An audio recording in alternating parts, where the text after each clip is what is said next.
свети лампата на airbag-а? Ето какво да направите. Ако предупредителната лампа на airbag-а свети, не пренебрегвайте този сигнал. Това може да означава, че системата за безопасност не работи правилно и airbag-ът може да не се задейства при инцидент. За да осигурите своята безопасност, ето какво да предприемете. Не използвайте автомобила при съмнение за повреда. Рискът е твърде голям, ако airbag-ът не се отвори при удар. Възможни причини за проблема. Механична повреда на компонентите. Неизправност в електрическата верига. Какво можете да направите сами?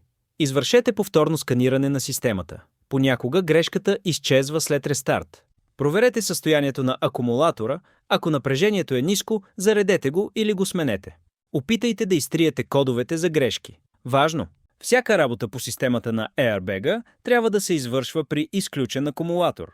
Спонтанното задействане на airbag-а може да причини сериозни наранявания. За най-добрата грижа на твоят автомобил, линк в профила. Напиши в коментарите за какво искаш да е следващото видео. За още полезни съвети удари един лайк, сподели с приятел и се абонирай.